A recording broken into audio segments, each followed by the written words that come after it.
Come the day my stepmother told me to start packing up my life, there were still funeral flowers on the dining room buffet.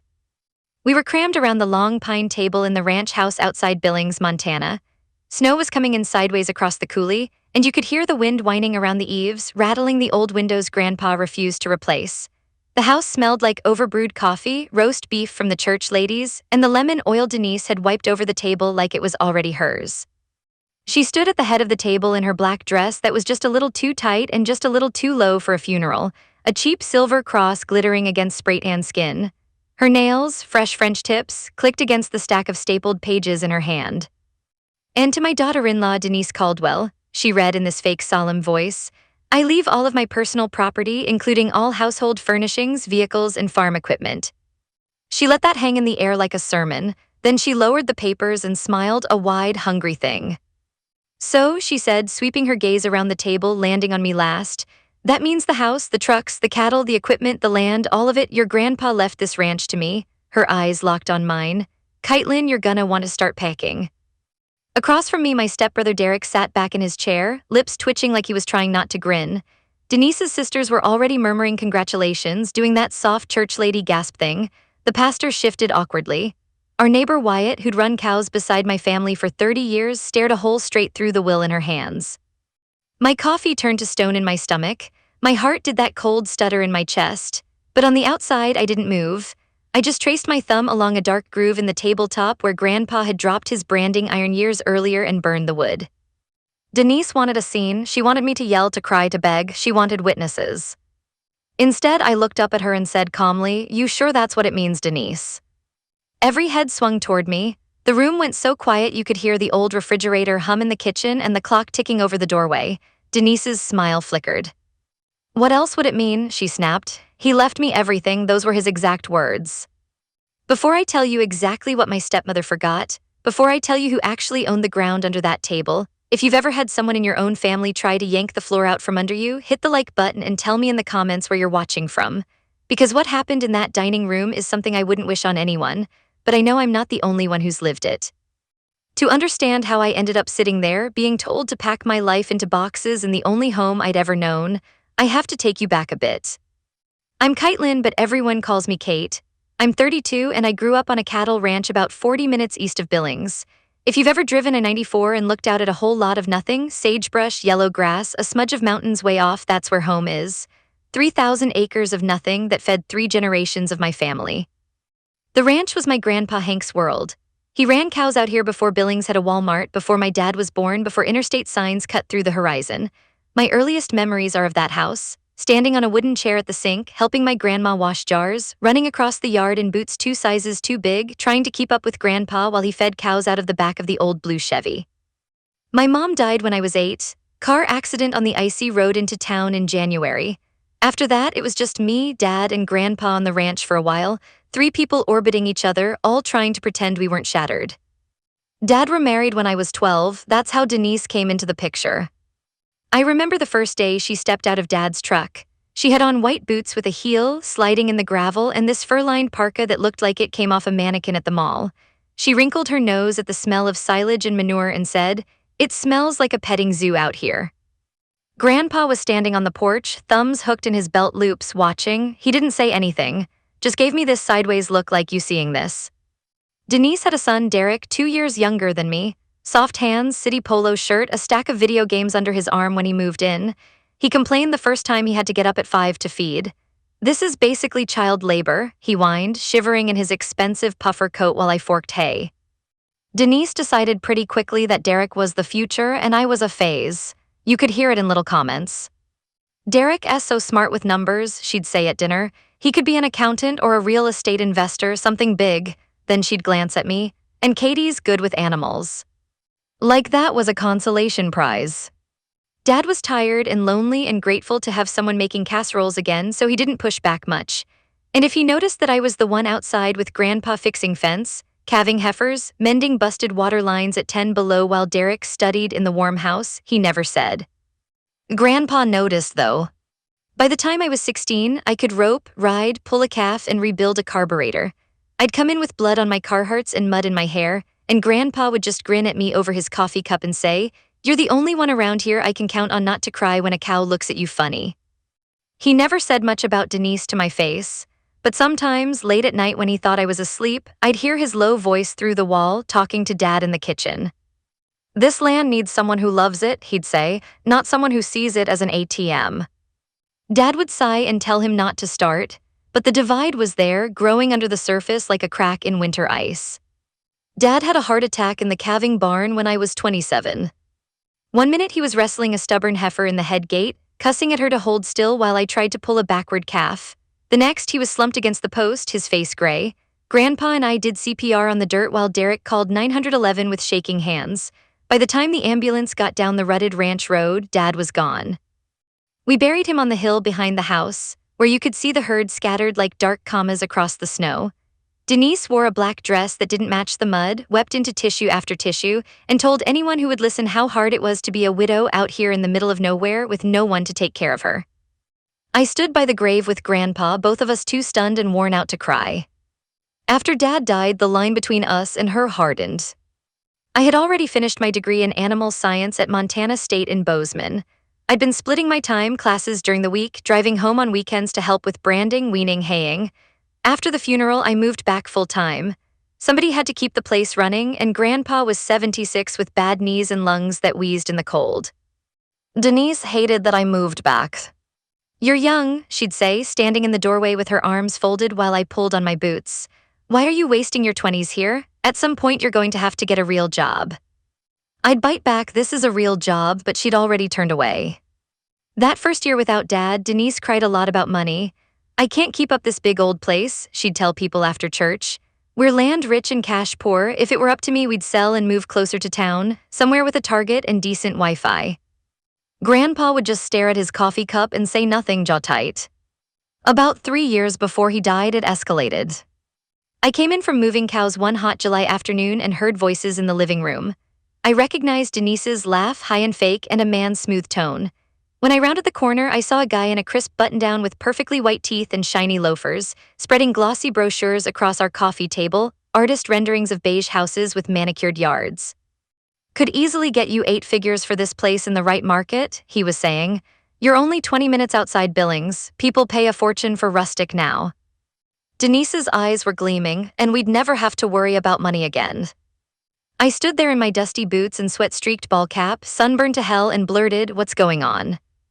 Denise gave me a look like I'd tracked manure onto her white carpet. "We're just exploring options, Katie, you wouldn't understand." The developer smiled at me like I was 12. "Your mom here was telling me how hard it is to make money in cattle. I specialize in helping families like yours unlock the value in their land. You could sell a portion, keep a nice house out here, retire." "This ranch isn't for sale," a voice cut in behind me. Grandpa had come in so quietly none of us heard. He was standing in the doorway, hat in his hands, blue eyes colder than February. The developer sputtered something about just a conversation, gathered his brochures, and retreated. Denise followed him to the porch, hiss whispering, "Don't worry, I'll talk some sense into the old man. He won't live forever." Grandpa stared at the screen door long after the guy's car disappeared in a plume of dust. That night, he knocked on my bedroom door. "Put on decent clothes tomorrow," he said. "We're going into town." "Vets?" I asked. "Feed store." "Lawyer," he replied. "It's time to put this place where she can't touch it." The next morning we drove into Billings in his old Ford, diesel rumbling, windows down, the Yellowstone River brown and high from spring melt. We parked in front of a brick building downtown with a little brass plaque, LAWSON, and read, "Attorneys AT Law." Inside, it smelled like old books and coffee. Richard Lawson had handled my grandpa's stuff for as long as I could remember: leases, water rights, the time a neighbor's bull busted through our fence and tried to romance half our herd. He was in his 60s, silver hair, bolo tie, steady hands. He shook my hand like I was an adult, not just Hank's granddaughter. "So," he said, once we were settled in his wood-paneled office, "you ready to play the long game, Hank?" Grandpa nodded. "I want the ranch protected. I want it to go to someone who actually cares if the tanks are thawed and the calves are breathing." His eyes flicked to me. My throat went dry. "You means?" "I mean you," he said simply. "You've been out there in the dark and the cold since you were knee-high. You're the one who comes when I call. Denise wants granite countertops and a subdivision. I'm not handing her 3 generations of work to flip like a condo." Lawson slid a thin stack of papers toward us. What we're going to do, he said, is set up an irrevocable trust. The Hank Whitlow Ranch Trust. The trust will own the land, the cattle, the water rights, the brand. You'll be the initial trustee, Hank. Keitlin will be successor trustee and primary beneficiary. Once we sign and record the deeds, the ranch won't be part of your probate estate. Anyone can only deal with what's left in your personal name, furniture, vehicles, a little cash. The big stuff will be here. He tapped the top page. I'd taken a few ag law classes at MSU, but hearing it in that office made it real in a way textbooks hadn't. Paper, signatures, county stamps, things that couldn't be sidestepped with tears at a funeral. Will Denise know? I asked, suddenly picturing the explosion. She'll have to sign a spousal consent because she was married to your son, Lawson said. But she doesn't become a beneficiary just because of that. She shouldn't be surprised. We'll explain it as estate planning, making sure things are smooth if something happens to Hank. Grandpa snorted. We'll see if she reads what she signs for once. I hesitated. Are you sure about me? He turned fully to me then, eyes very clear. This land skips people sometimes, he said quietly. It skipped my father. He wanted nothing to do with cows. It skipped your stepbrother, and that's fine. Not everyone is built for this. But it didn't skip you. You love this place like I do. That's what matters. I swallowed hard and signed my name on the trustee acceptance line with a hand that shook a little. A week later, Denise came into Lawson's office in a tight blouse and perfume that didn't belong in a law firm, glanced at the paper, made a face about all this legalese, and signed where he indicated. I watched her initial the spousal consent with an impatient sigh, more focused on her phone than the words. Those papers, those boring black and white documents, went to the Yellowstone County Courthouse, got stamped and recorded. The land, the herd, the brand all moved into the trust. On paper, my grandpa no longer owned the ranch personally. It belonged to the trust, and after him, the trust control would land squarely with me. We didn't tell Denise the details. There was no point picking a fight 3 years early. Hank's instructions were simple: we'll cross that bridge when I'm under it. 3 winters later, he caught a bad case of pneumonia. He'd been fighting off colds for years, but this one dug in. I found him in the barn one morning, leaning hard against the gate, face pale, breath rattling. I drove him to Billings in a whiteout, knuckles white on the steering wheel while he wheezed next to me. In the hospital, under 2 bright fluorescent lights, he took my hand and squeezed. You remember what we did with Lawson? He asked. Yeah, I said, blinking back tears. You keep it, he said. You keep this place running, don't let her bully you. Paper S on your side, even if half the family is. He died 2 days later. Denise didn't come to say goodbye. She said hospitals made her anxious. After the funeral, she switched from overwhelmed widow to wronged queen in about 2 days flat. I found her in Grandpa's office the morning after we buried him, rifling through drawers, tossing aside old brand inspection papers and vet bills. What are you doing? I asked. Looking for the latest will, she said, not bothering to hide it. Your grandpa told me he took care of me. I want to see it for myself. He did take care of you, I said carefully, but it's not how you think. The ranch isn't in his name anymore. She straightened, eyes flashing. Don't you dare start that legal mumbo-jumbo with me. He promised me I'd be taken care of. He made sure you'd have the furniture, his truck, some money from the life insurance, I said. But the ranch is in a trust. It has been for 3 years. We met with Lawson. She waved a hand in my face. I don't care what you think you signed. Family means more than paperwork. I just looked at her. Not in probate court, it doesn't. She didn't want to hear it. Over the next week, she told anyone who would listen that she was the new owner of Whitlow Ranch.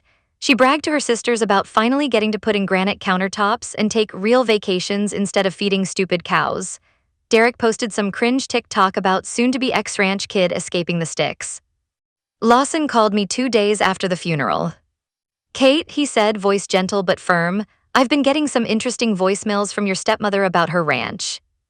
I tried to tell her, I murmured, staring out at the snow-thick yard. I know, he said. Listen, the trust is solid, the deeds are recorded, she can wave that will around all she wants, but it doesn't give her what she thinks.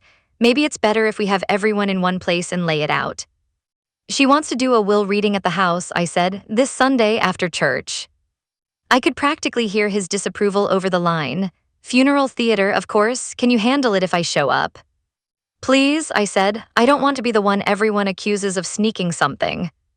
Then here's what we'll do, he said. Let her read what she wants to read. I'll come in after court lets out, and we'll remind everyone that what a person promises at the kitchen table isn't what decides who gets what. It's what they signed when they were alive and well. That's how we ended up back at that dining room table, Flowers wilting, snow hammering the windows, Denise in her black dress and victory smile, telling me to start packing. She thought she'd already won. She thought a sentence about personal property was a magic key to 3,000 acres of dirt, water, and muscle. She thought wrong. Like I said, she repeated, louder now, looking around the table to build momentum. He left all of this to me. I guess he finally saw who really stood by him instead of running off to college, huh, Katie? A few people tittered uncomfortably, Derek's mouth twisted into a smirk. Across from me, our neighbor Nora met my eyes and raised one eyebrow. She'd seen me doctor calves at 3 a.m, she knew. I set my coffee cup down very carefully. That clause, I said, keeping my voice even, is about his personal stuff, furniture, vehicles, tools. I slid my gaze to the window where the pastures rolled away, half buried in snow. The ranch isn't in his personal name anymore. Denise laughed, a brittle, bright sound. Oh please, you think watching a few YouTube videos about ag law makes you an attorney? I talked to Pastor Jim's cousin and he said as the surviving daughter-in-law I'm. The sound of tires crunching over icy gravel cut her off. Every head turned toward the front door. A gust of cold air and swirling snow blew in as it opened, and Richard Lawson stepped inside, stomping his boots, cowboy hat dusted with flakes, leather briefcase in hand. Denise's smile froze. What are you doing here? She demanded, her voice pitching higher. He took his time brushing snow off his coat, then looked around the room with a polite nod. Afternoon, everyone, he said. I'm sorry I'm late, court in town ran over. His eyes landed on me for a second, steady, reassuring, before he turned to Denise. You said you wanted to go over Hank's estate, thought I'd better be here since I drafted the documents. I already read the will, she said tightly, waving her papers. We're done. I heard, he said mildly, mind if I see which version you're using? She huffed and shoved the stack toward him. He flipped through, scanned a page, and gave a small, humorless smile. This is an older copy, he said. We updated it after we set up the trust, but the language about personal property's the same. He set it down in front of him and opened his briefcase, pulling out a thicker binder with colored tabs. Then he reached for another folder, thicker still, edges worn from being handled. Hank signed 3 major documents 3 years ago, Lawson said, his voice carrying easily in the hushed room. A new will, an irrevocable trust, and a series of deeds transferring the ranch assets into that trust. He looked around the table, making eye contact with people who'd known my grandfather longer than I've been alive. The will, he went on, tapping the papers in front of Denise, handles his personal property, furniture, vehicles, some small bank accounts. And yes, Denise, that clause means you get the house furnishings, his pickup, the side-by-side, and the non-titled equipment. She lifted her chin like that proved her points. But, he continued, and the word hung like a hammer, as of 3 years ago, Hank did not personally own the land, the cattle, the water rights, or the Whitlow brand. Those belonged to the Hank Whitlow Ranch Trust, which he created and funded at that time. He opened the thicker folder and slid out several documents with blue ribbons and stamped seals.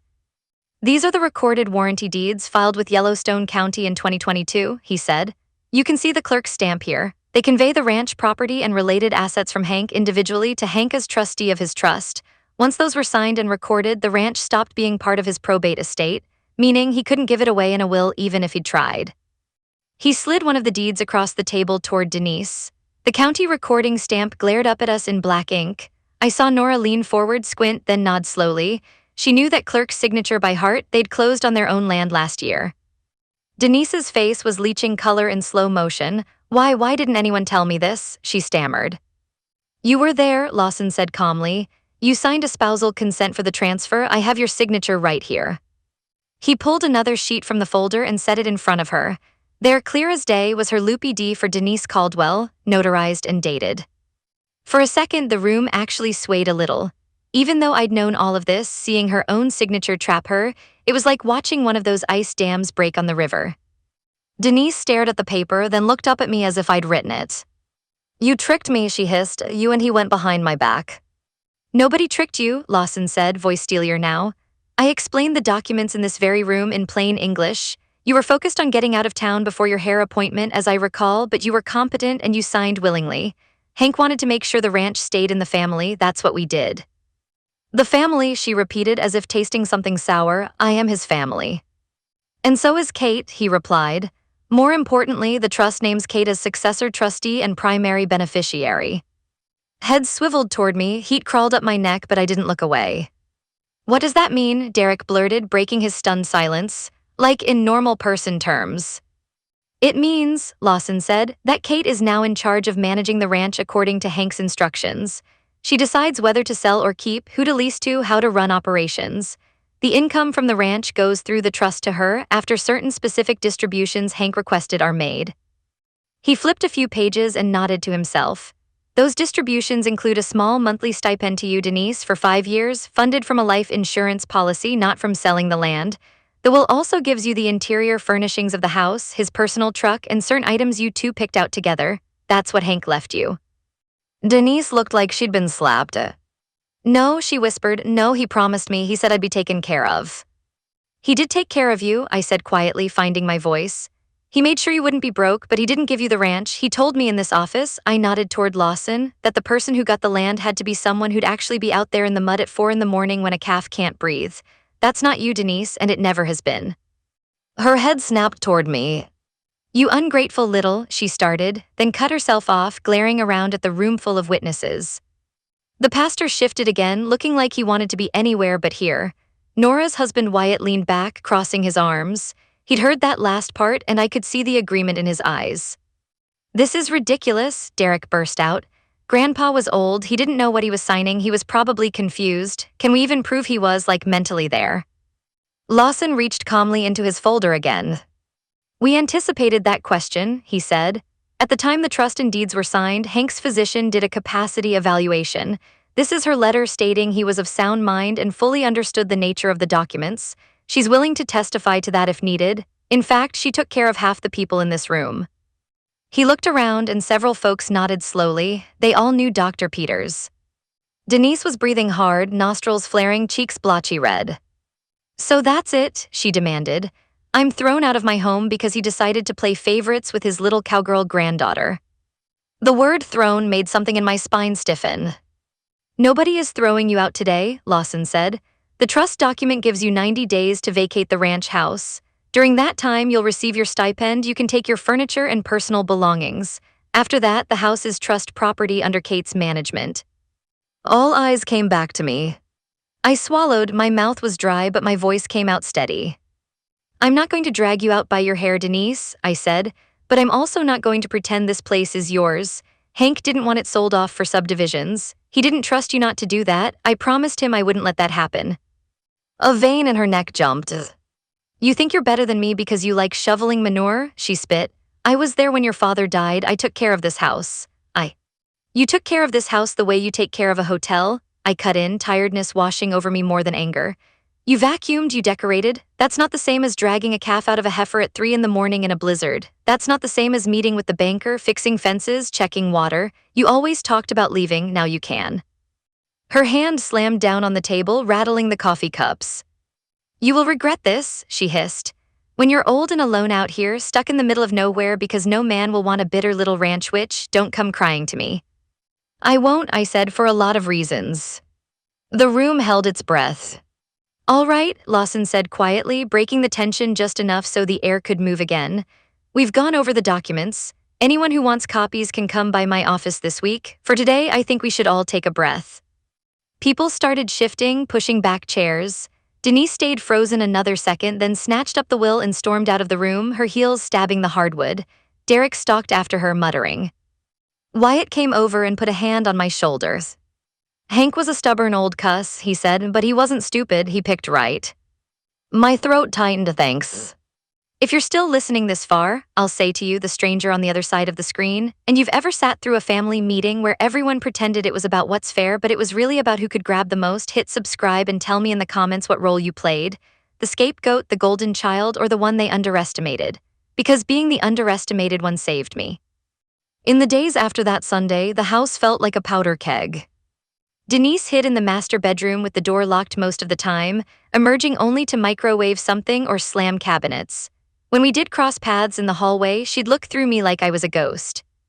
Derek left 2 days later to crash with friends in Bozeman for a while. Translation, avoid the fallout. Lawson filed the necessary paperwork at the courthouse to validate the trust and start the limited probate for Grandpa's will. I signed what I needed to sign to accept my role as trustee officially. Seeing my name on that line, trustee, made my stomach flip. It wasn't a trophy. It was a responsibility that weighed more than any hay bale I'd ever lifted. Denise, on the other hand, started looking for ways around it. She met with a local lawyer in Billings who must have smelled blood or billable hours. They filed something in district court trying to contest the trust, claiming undue influence, lack of capacity, whatever they could throw at the wall. Lawson called me into his office, slid the papers across the desk, and shook his head.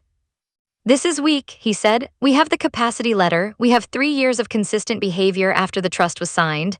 Hank ranched, drove, did his taxes, showed no signs of dementia. The judge is not going to tear up an irrevocable trust on feelings." "Can she drag it out?" I asked. "We don't exactly have piles of cash lying around for lawyer fights." He gave me a sympathetic look. "I'll do what I can to keep costs down, but yes, she can make noise. The good news is the trust owns the ranch regardless. You're not frozen from operating. You can keep running cattle, paying bills. She can't stop that." 3 weeks later, the judge dismissed her suit on the papers without even setting a hearing. "Failure to state a claim," Lawson said, holding the order like a slightly satisfying piece of paper. In normal person terms, he basically said no. Denise got the order in the mail the same day she got my formal 90-day notice to vacate the ranch house. Lawson had drafted it. I'd signed it with my hand shaking only a little.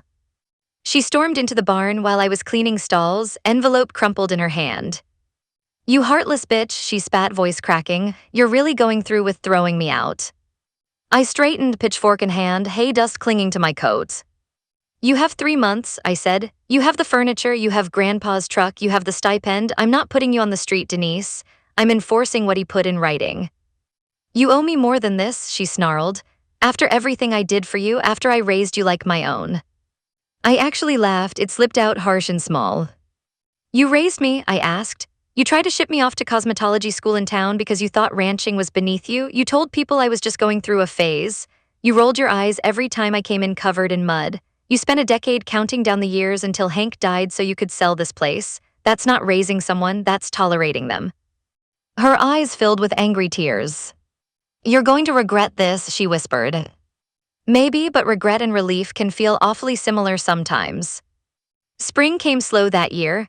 Snow melted in dirty piles along the fences, and the fields turned to mud before they turned to green.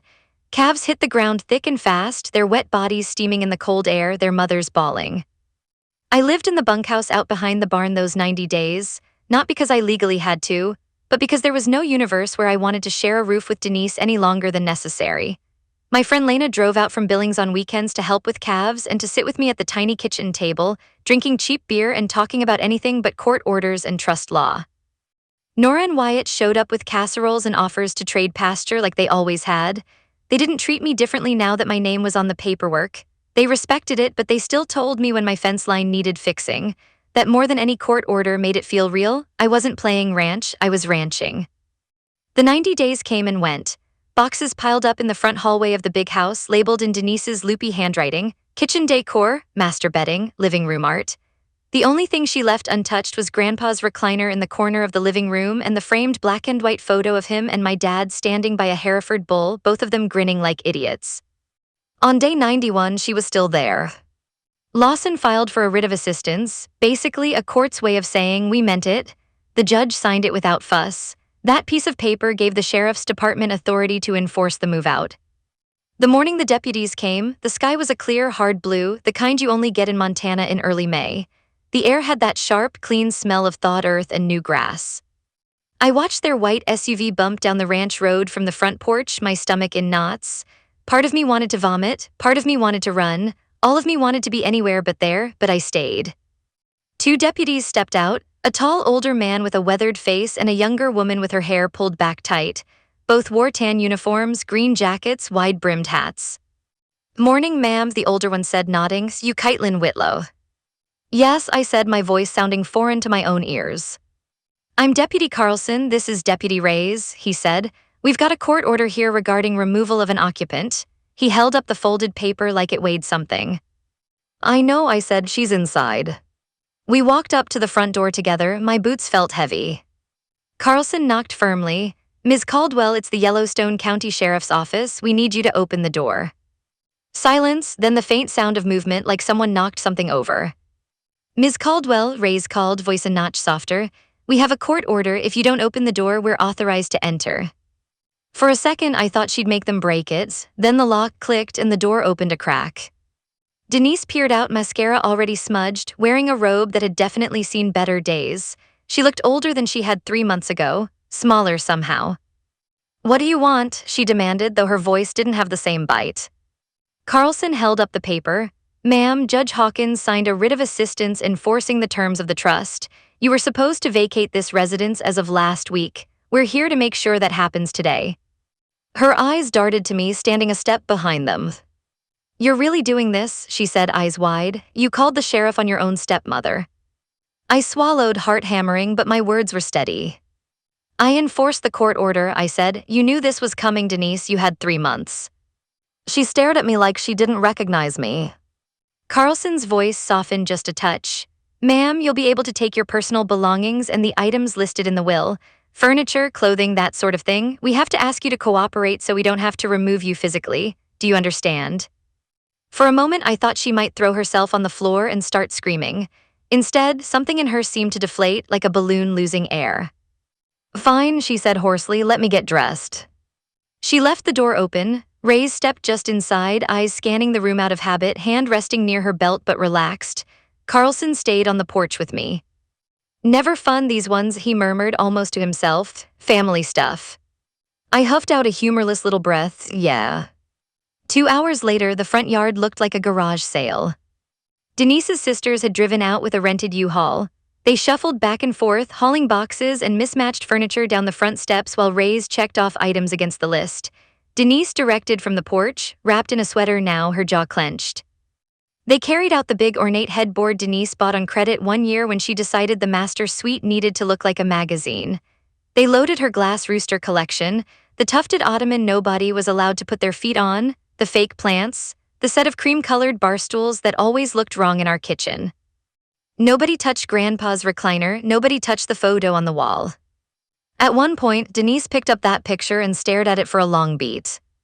"You think he'd be proud of you doing this?" she asked me quietly. I met her eyes.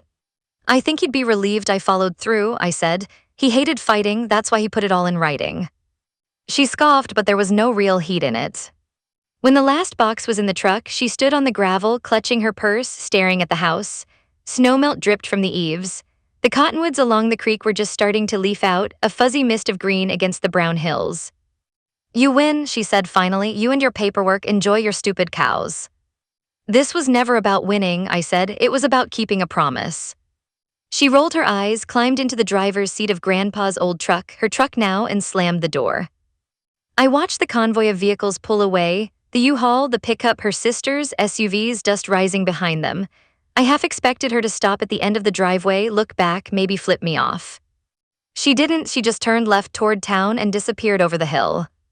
I stood there a long time after the dust settled, the deputies gone, the house suddenly, profoundly quiet. I walked back inside alone.